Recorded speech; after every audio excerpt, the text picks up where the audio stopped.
हरि ओम। हम लोग श्री रामचरितमानस में अयोध्या कांड पर वार्ता कर रहे हैं और अभी तक हमने पिछले सत्र में देखा कि निषाद राजगुह ने भगवान राम को, तीनों लोगों को गंगा जी पार कराई और उसके बाद उन्होंने ये कहा कि भाई मैं आपके साथ चल के आपके लिए एक पर्ण कुटी बनवा दूंगा, उसके बाद फिर जैसा आप कहेंगे तब मैं चला जाऊंगा। तो स्वाभाविक बात है कि निषाद राज जो हैं वो भगवान के साथ अधिक समय, थोड़ा और समय बिताना चाहते हैं। तो कहते हैं अब ये लोग चलते हैं, कहाँ पहुँचते हैं? तेई दिन भयऊ बिठप तरबासु लखन सखा सब कीन सुपासु प्रात प्रात कृत करी रघुराई तीर चुराज दीख प्रभु जाई। उस दिन सभी लोगों ने पेड़ के नीचे निवास किया। लक्ष्मण जी ने और सखागुह ने सब सुव्यवस्था कर दी। फिर प्रभु श्री रामचंद्र जी ने सवेरे प्रातःकाल की सब क्रियाएं करके ये लोग गंगा जी के तट पर तो पहुंच ही गए थे। फिर वहां से जाके प्रयाग के दर्शन किए इन लोगों ने। और दर्शन करने के बाद, प्रयाग के दर्शन करने के बाद ये लोग आगे बढ़े तो सचिव सत्य श्रद्धा पिय नारी माधव सरस मीत हितकारी चारि पदारथ भरा भंडारू पुण्य प्रदेश देश अतिचारू। अब जरा थोड़ी देखिए, तुलसी जो है प्रयागराज की विशेषता बताते हैं, कैसे वो हमारे जीवन में उसका क्या महत्व है, कैसे ये बड़े काम के आने वाली चीज है। कहते हैं कि उस राजा का सत्य मंत्री है, श्रद्धा प्यारी स्त्री है। सचिव सत्य, मंत्री सत्य है, श्रद्धा प्यारी स्त्री है। माधव सरिस मीतो, श्री वेणी माधव सरी के हितकारी मित्र हैं। चार पदार्थ भरा भंडारो, चारों पदार्थों धर्म अर्थ काम मोक्ष से भंडार भरा है और वह पुण्य में प्रांत ही उस राजा का सुंदर देश है। क्षेत्र अगम गढ़गाड़ सुहावा सपने उन्हें प्रतिपक्षी न पावा सेन सकल तीरथ बर बहीरा और कलशु अनीक दलन रणधीरा। प्रयाग क्षेत्र ही दुर्गम मजबूत और सुंदर गढ़ किला है जिसको स्वप्न में भी शत्रु नहीं पा सके। संपूर्ण तीर्थी उसके श्रेष्ठ वीर सैनिक हैं जो पाप की सेना को कुचल डालने वाले और बड़े रणधीर हैं। देखिए, ये सारी की सारी बात तुलसी प्रयागराज के बारे में बात कर रहे हैं, जिसे कि हम आज के समय में देखते हैं और उसका बड़ा आनंद लेते हैं। तो क्या कहते हैं वो? संगम सिंहासन सुशोभा छात्र छत्रु अखय बटु मुनि मन तोहा चवर जमन अरुगंग तरंगा देखी होई दुख दारिद भंगा। संगम ही उसका अत्यंत सुशोभित सिंहासन है, अक्षय वट छत्र है जो मुनियों के भी मन को मोहित कर लेता है। यमुना जी और गंगा जी की तरंगे उसके श्याम श्वेत चंवर हैं जिनको देखकर ही दुख और दरिद्रता नष्ट हो जाती है। और सेवहि सुकृति साधु सुचि पावहि सब मन काम बंदी वेद पुराण गण कहें विमल गुणग्राम। पुण्यात्मा पवित्र साधु उसकी सेवा करते हैं, सब मनोरथ पाते हैं। वेद और पुराणों के समूह बाट हैं जो उसके निर्मल गुण गणों का बखान करते हैं। को कही सकई प्रयाग प्रभाव कलुष पुंज कुंजर मृगुराहु अस तीरथ पति देख सुहावा सुख सागर रघुबर सुख पावा। पापों के समूह रूपी हाथी को मारने के लिए सिंह रूपी प्रयागराज का प्रभाव महात्मा कौन कह सकता है, विशेष महत्व। और ऐसे स्वामी तीर्थराज का दर्शन करके भगवान रामचंद्र जी ने, रघुनाथ रघुकुल श्रेष्ठ श्री रामचंद्र जी ने बहुत सुख पाया। कहे से लखनई सखई सुनाई इसी मुख तीरथ राज बढ़ाई कर प्रणाम देखत बन भागा कहत महातम अति अनुरागा। फिर उन्होंने अपना स्वयं बताया, अपने मुंह से बताया कि सीता जी लक्ष्मण जी सखा को तीर्थराज की विशेषता बनाई। फिर उसके बाद उन्होंने और भगवान राम ने क्या समझाया? यही विधि आय बिलोकी बेनी सुमिरत सकल सुमंगल देनी मुदित नाय कीन शिव सेवा पूजित यथाविध तीर्थ जेवा। फिर भगवान राम जी ने त्रिवेणी का दर्शन किया जो स्मरण करने से ही सब सुंदर मंगलों को देने वाली है। फिर आनंद पूर्वक स्नान करके शिव जी की सेवा पूजा की। विधि पूर्वक देवताओं को और सबको उन्होंने देवताओं सारे विधि पूर्वक तीर्थ देवताओं का पूजन किया। तब प्रभु पर ध्वज पही आए करत दंडवत मनि और लाए मुनि मन मोद न कछु कही जाए ब्रह्मानंद रास जनु पाए। अब जरा थोड़ा इसको समझते हैं, अभी तक तो हमने पढ़ा इसको, थोड़ा समझते हैं कि क्या कह रहे हैं भगवान जी या तुलसी क्या कह रहे हैं। तो तुलसी कहते हैं कि देखिए यहां से कहते हैं, ये कहते हैं ना, सचिव सत्य श्रद्धा प्रिय नारी। तो प्रयागराज एक तो तीर्थ है, और तीर्थ जो है, सारे तीर्थ, यहां पर एक ध्यान देने वाली बात है, प्रयागराज क्यों, कैसा कैसा तीर्थ है। देखिए यहां पर त्रिवेणी है, त्रिवेणी मतलब गंगा जी, यमुना जी और सरस्वती जी, जो कि अब सूख चुकी हैं। किसी काल में सरस्वती नदी बहती थी, अब वो पूरी सूख चुकी हैं। जैसे ऊपर से जो 5 नदियां आती हैं ना पंजाब से, वहां से वैसे सरस्वती नदी भी आती थी, अब नहीं आती, अब सूख चुकी पूरी, उनका मार्ग अवरुद्ध हो चुका है, तो वो दिखती भी नहीं है। जमीन ने सब उनको, सब सारी जगह जमीन बदल गई, जो धरती है उसका स्वरूप भी बदल गया, तो समझ में नहीं आता। लेकिन तो ये बात क्यों कही जा रही है, त्रिवेणी का क्या अर्थ है।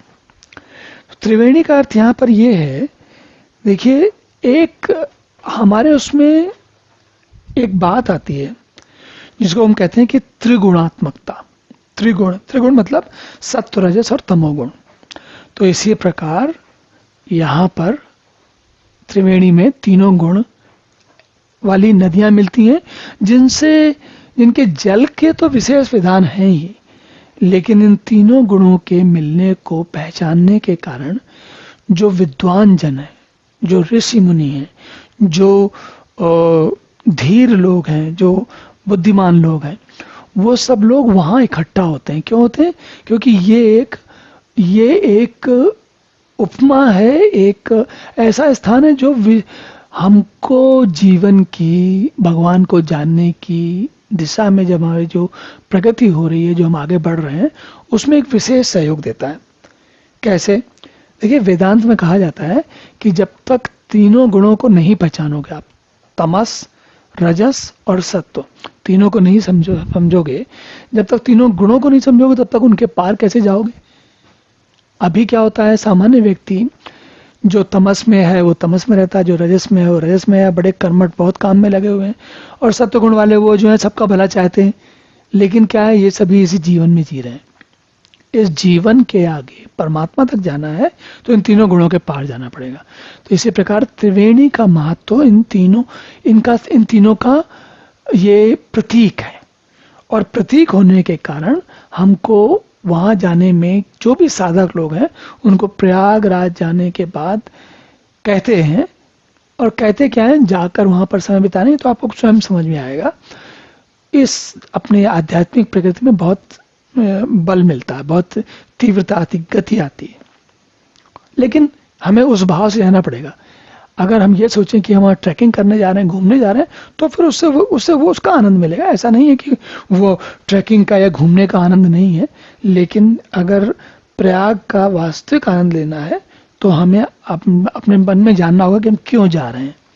तो अब क्या कहते हैं, भगवान ये समझा रहे थे कि प्रयाग में पहुंचने के बाद जो सब लोग हैं, जो हम सभी लोग हैं, वो लोग वहां पहुंच के ज्ञान के, भक्ति के और कर्म की त्रिपुटी या त्रिगुणात्मकता भक्ति की त्रिपुटी, उन सबका समागम, और सबको एक साथ देखकर, उनको पहचान करके, उनके आगे या उनको समझ करके अपनी आध्यात्मिक प्रगति में आगे बढ़ते हैं।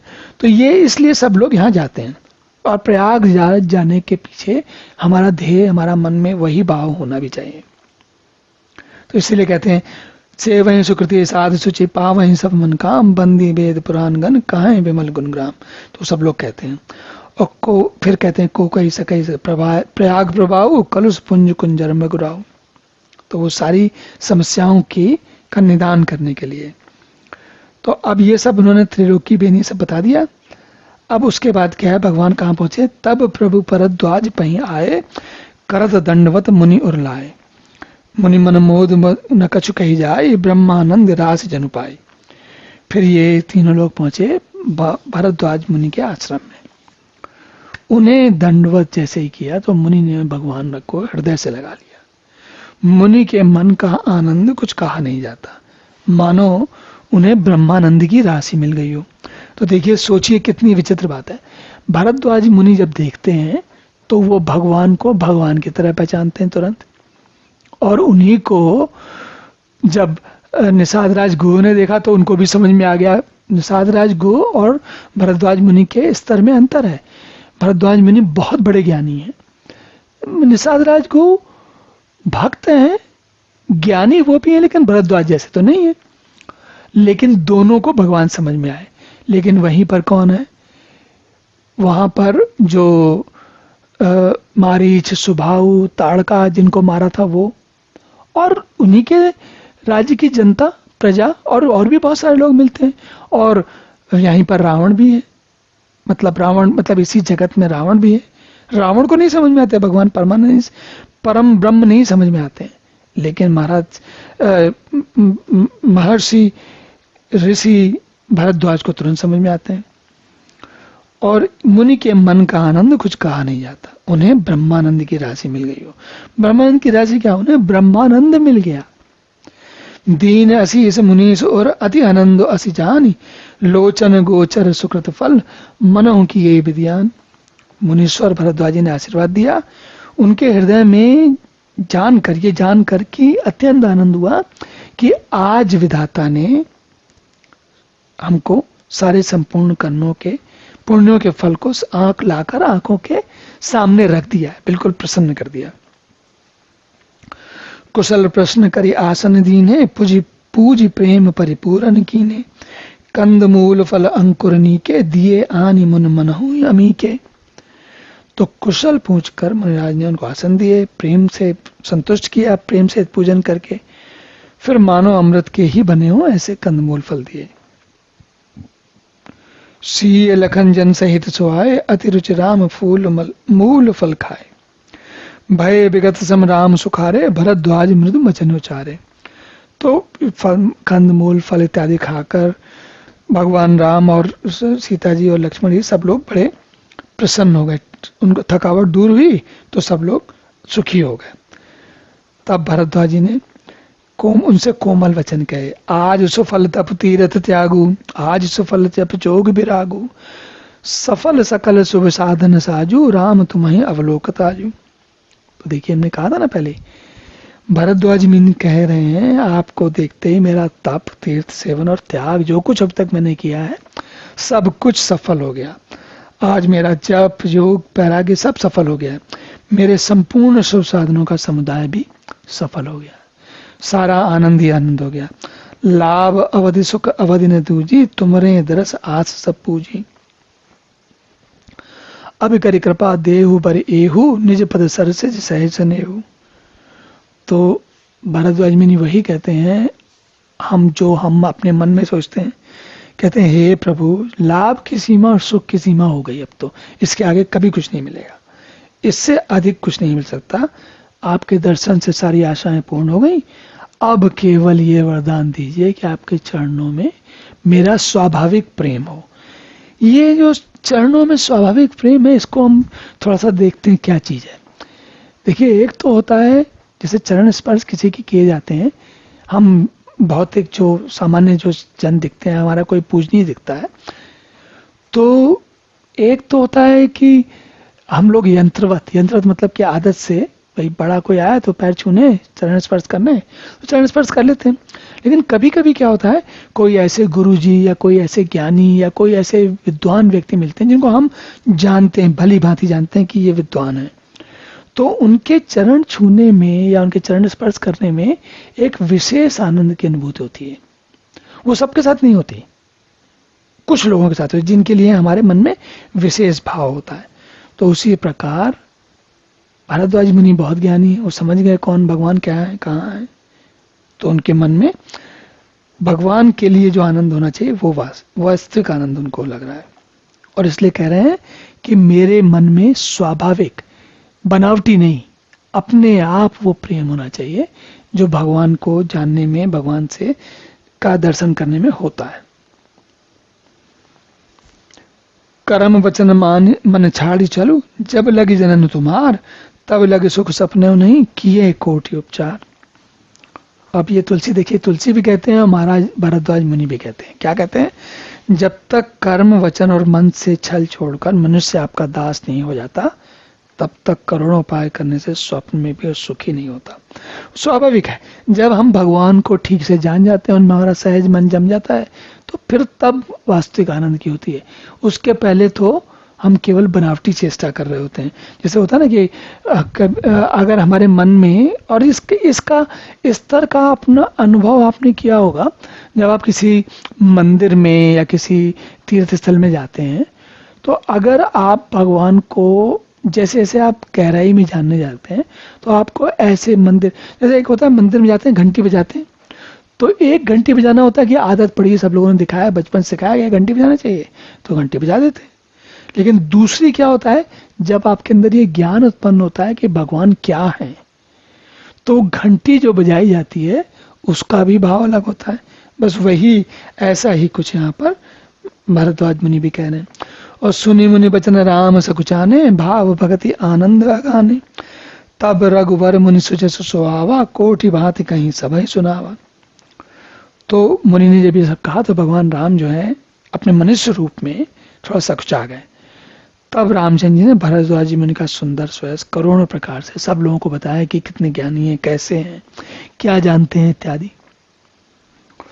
और सो बड़ सो सब गुण गण एक एहू, जय मुनीस तुम आदर देहु, मुनि रघुवर परस्पर नवहि, बचन अगोचर सुख अनुभव है।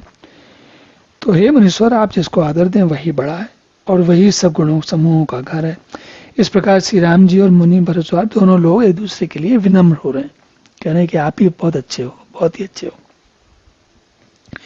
यह सुधि पाए प्रयाग निवासी, बटु तापस मुनि सिद्ध उदासी, भरद्वाज आश्रम सब आए, देखन दरस दशरथ सुवन सुहाए। राम तो जब यहाँ से, जब आसपास के लोगों को, आश्रम के निवासियों को पता लगा कि राम पधारे हैं, तो सारे लोग, जितने, सोचिए सबके कितने कितने सौभाग्य वाले होंगे कि सबको भगवान के राम के दर्शन मिले। तो वो सब लोग जो हैं, देखिए इसमें क्या है, ब्रह्मचारी, ये देखिए ब्रह्मचारी, तपस्वी, मुनि, सिद्ध और उदासी, सब उदासी। देखिए उदासी कौन है, उदासी वो लोग हैं जिनके भगवान को जानने या न जाने में उदासीन है, न दिलचस्पी है न नहीं है, न रुचि है न नहीं है, कुछ नहीं है, लेकिन वो सब भी कौतूहलवश राम को देखने आए, तो कुछ तो लाभ उनको भी मिल गया। राम प्रणाम कीन सब काहू, मुदित भये लय लोहन लोयन लाहू, देहि असीस परम सुख पाई, फिरे सराहत सुंदरताई। अब देखिए, जो जैसे लोग आए थे, जिसका जितना साधक, जो जितना बड़ा साधक था, जो जितना बड़ा ज्ञानी था, जितना आगे तक पहुंचा था, उसको भगवान वैसे देखे, और कुछ नहीं तो जो साधक नहीं भी था, उसको भी कम से कम भगवान राम के सौंदर्य की तो सराहना उन्होंने की ही की। राम कीन विश्राम निसि, प्रात प्रयाग नहाय, चले सहित सिंह लखन जन, मुदित मुनि सुरनाय। श्री रामचंद्र जी ने रात को वहीं विश्राम किया, प्रातः काल प्रयागराज का स्नान करके प्रसन्नता के साथ मुनि को सिर नवाकर श्री सीता जी, लक्ष्मण जी और सेवक गो के साथ वो चले, फिर से आगे भी चल दिया। राम सप्रेम कहूँ पुनि पाही, नाथ कहे हम कई मगमाही, मुनि मन विहसे राम सन कहे हैं, सुगम सकल मग तुम कहूँ आए हैं। तो बड़े प्रेम से श्री राम जी ने मुनि से कहा, हे नाथ बताइए हम किस मार्ग से जाएं। अब आप सोचिए, राम सप्रेम कहो मुनि पाही, नाथ कहे हम कई मग जाएं। भगवान राम भारद्वाज मुझसे पूछे रास्ता बता दो हम कहाँ जाएं, और मुनि क्या कह रहे हैं, मुनि मन बेहद से राम सन कहीं, मुनि मन ही मन में हंस रहे हैं, कह रहे हैं हे प्रभु, सबको रास्ता तो आप दिखाते हो, हम आपको दिखा दें। तो मुनि मन में हंस करके श्री राम जी से कहते हैं, आपके लिए तो सारे मार्ग सुगम है, जहां चाहो वहां चले जाओ, कोई समस्या ही नहीं। 7 लाख मुनि शिष्य बुलाए, सुन मन मुदित 50 का आए, सबने राम पर प्रेम अपारा, सकल काहे मगुदी का मारा। उन्होंने उनके साथ के लिए मुनि ने शिष्यों को बुलाया, उनकी सुनते ही चित्त में 50 शिष्य आ गए तुरंत, और सभी का श्री राम जी पर अपार प्रेम है। सभी कहते हैं हमारा देखा हुआ मार्ग हम दिखा देंगे। सब लोग अपने अपने तरीके से उत्साहित होकर भगवान राम को मार्ग दिखा रहे हैं। अब स्वाभाविक बात है कि जो स्थिति भारद्वाज मुनि की है, वो बाकी जो सामान्य जन उनकी तो है नहीं, तो सब लोग जो है भगवान को रास्ता दिखाने चले आए। और देखिए, हाँ, तो सकल काहे मगुदीक हमारे बोले, सब अपने अपने दिखा रहे हैं कि भाई मैं दिखाता हूँ मार्ग, मैं दिखाता हूँ, सब सब सोच रहे हैं कि भगवान को, अब ये लोग अपने प्रेम से दिखा रहे हैं भगवान को, भगवान के वास्तविक स्वरूप में ये नहीं समझ पा रहे हैं, लेकिन प्रेम है तो प्रेम से दिखा रहे हैं वो, और प्रेम है तभी तो कह रहे हैं, नहीं तो आप सोच के देखिए भगवान राम को कोई रास्ता दिखाएगा। मुनि बटुचार्य संगत विधीने जिन बहु जन्म सुखत सब कीने, कर प्रणाम ऋषु आय सुपाही प्रमुदित हृदय चले रघुराई। मुनि ने चुन कर 4 ब्रह्मचारियों को साथ में कर दिया। कौन सा? जिन्होंने बहुत जन्मों तक पुण्य सुकृत किए थे, जिन्होंने बहुत साधना की थी, उनको भेज दिया। सबको नहीं भेजा उन्होंने। जो साधना में बहुत आगे पहुंच गए थे, ज्ञान की साधना में, भक्ति की साधना में बहुत आगे पहुंच गए थे, उनको भेज दिया। श्री रघुनाथ जी प्रणाम करके और ऋषि की आज्ञा पाकर हृदय में बड़े ही आनंदित होकर चले। तो सोच कर देखिए, अगर भगवान राम अयोध्या में रह जाते तो इन सब लोगों को दर्शन मिलते। भाई भगवान को इन सब लोगों को अपने दर्शन भी देने, इन सभी को दर्शन देने, क्योंकि दर्शन नहीं देंगे, अरे इतने सारे साधक उपासक और कितने भक्त लोग पूरे भारतवर्ष में इंतजार कर रहे हैं, तो भाई भगवान को सबको मिलना है ना, उनकी सबकी सफल जो सेवा है उसको सफल करना है। ग्राम निकट जब निकसहीं जाई, देखहीं दरस नारी नर थाई, होई सनाथ जन्म फल पाई, फिर ही दुखित मनुसंग पठाई। जब भी किसी गांव के पास से निकलते हैं तो सारे स्त्री पुरुष दौड़ के उनके रूप को देखने निकलते हैं। देखिए, मनुष्यों को, सामान्य मनुष्यों को भगवान सर्वत्र विद्यमान है, हम सब जानते हैं। पूरा जगत, सारी दुनिया, सारा संसार जानता है कि भगवान कण कण में विद्यमान है, सबको पता है, लेकिन दिखते नहीं है ना। तो लेकिन दौड़ने, अगर पता लगे कि कोई सुंदर राजकुमार आए हैं तो क्या होगा? सब लोग देखने जाएंगे। तो इसी प्रकार जिस गांव के पास से निकलते हैं, स्त्री दौड़कर उनके रूप को, मनुष्य के रूप को, राजकुमार वाले रूप को देखने निकलते हैं, और जन्म का फल पाकर, लेकिन जाते हैं वो उनके सुंदर रूप को देखने के लिए, लेकिन लौटते क्या है? भगवान का सानिध्य पाके, भगवान का दर्शन करके। सोचिए कितने आनंद की बात है। और जब होता क्या है कि वो, अब ऐसा तो है नहीं कि राम जहां जा रहे हैं, जितने गांव के जितने लोग मिलेंगे सब उनके पीछे चले आएंगे, तो वो कहीं ना कहीं उनको राम मार्ग में छोड़ना पड़ता है। जब छोड़ना पड़ता है तो दुखी होकर लौट जाते हैं।